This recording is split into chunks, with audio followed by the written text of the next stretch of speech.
Yo, it's Classic with Classic Code Sports, man. Jahi Tucker last night. Jahi Tucker opens up the Xander versus Boots card, or Boots versus Xander card. Boots being the winner, right? Jahi Tucker opened up that card as the first undercard of the night against Yuri Sedano. Jahi Tucker won by decision. That's the way that I saw it going with activity once again, man. Sedano being a guy who's known for his power in the pro ranks, an Olympian himself.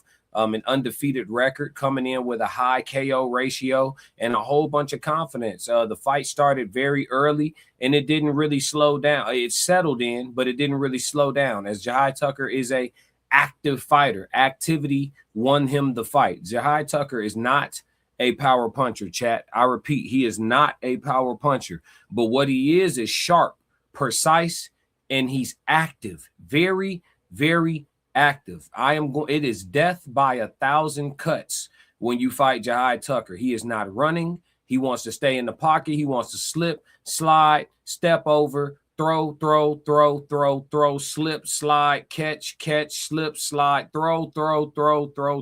Jahi Tucker won this fight on activity, chat. If you saw my live fight call, then hopefully you won some money with me betting on Jahi Tucker to win this fight by decision. We caught a moment in the fight where Sedano, in the first 3 rounds, Sedano felt like he had to pick up the pace to match Jahi Tucker's output. And I think that was a trick of the enemy for him, because he was gassed from about halfway through the 4th round on, and his punch output was extremely low, and Jahi Tucker was able to make him pay for it. Though Sedano was the harder puncher all night, whether he was landing or not, his shots just had a lot more mustard on them. His output was so low after the 4th round, and Jahi Tucker really just took over the fight and cruised to a majority decision victory. The judge who had a draw, I don't know what they saw. I'm going to just keep it real. Jahi Tucker was on point, man. From the 5th round on, I think he took over the fight and just pretty much he started stepping to Sedano, pushing him back, bullying him. At one point, they got wrapped up. Jahi Tucker lifts Sedano up over his head, and it looked like he was going to literally throw him over the top rope out of the ring, but he decided against it. So, but it was a hell of a headlock, because even when he put Sedano down, he was still in a headlock. So, let you know why he was frustrated enough to pick the guy up. But that lets you know how frustrated he had Sedano, right? Sedano started throwing low blows, clinching a little bit more, muffing Tucker in his face. Tactics of a guy who's gassed, frustrated, getting impatient, losing, all of those things. So Jahi Tucker proven to be a problem at 160 pounds. It's some real serious work up there at 160.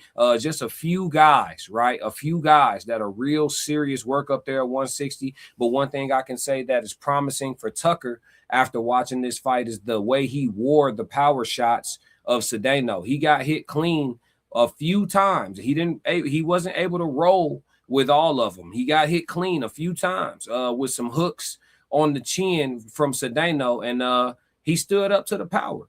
This guy had, I think, he had 20 knockouts, 19, 18 knockouts. I mean, Sedano's no joke, right? Let me see how many knockouts he had real quick. Hold on real fast. In the words of Jahi Tucker, you heard? Hold on real fast, you heard? Word. Let's see. I think Yuri Sedano, I think he had like 20 knockouts or something like that. No, not 20 knockouts. He didn't even have 20 fights. Hold on. Yeah, Sedano, yeah, so he had a high knockout ratio. That's what it is. He ain't had many fights. So he was 14-0 until last night with 12 knockouts. So 14-0 with 12 knockouts. So, you know what I'm saying? He's been putting paws on people, and he's a southpaw, and Tucker handled it very well. You know what I'm saying? No issues, no problem. He was a little lumped up after the fight, but again, when you're highly offensive, you will get caught with some things here and there, just being so active. And this is the pros, and the higher the level goes, you guys got timing, guys punch with you, guys want to be first and last. The shit get challenging. It's hard to get in there to completely swim without getting wet if you want to be in a highly offensive fighter. So which Tucker is. The guy has heavy output, right? So I like his style. I think he's going to be problematic for a lot of guys in the division. I think there's a few people that may be problematic for him. But for most of the people at 160 pounds, Jahi Tucker is going to be an issue. And here's the thing. I think he makes weight comfortable. Jahi Tucker, I saw him. He trained with Boots in camp. He sparred with Boots to get ready for his fight last night. And I saw a picture of them in the gym together, and Boots looked bigger than Tucker. And Tucker fight at 160. Boots fight at 154. So that just says that Tucker can stay at 160 pounds for a while and really plant his feet and see what he can do. You know, maybe become a unified champion, you know, a multiple-time champion or whatever the case may be. It's some good fights up there as people start to move around in weight classes here in the sport, man. We're going to see how things shake up. If Xander Zayas decides to go to 160, maybe Tucker and Zayas becomes a good fight. They just fought on the same card.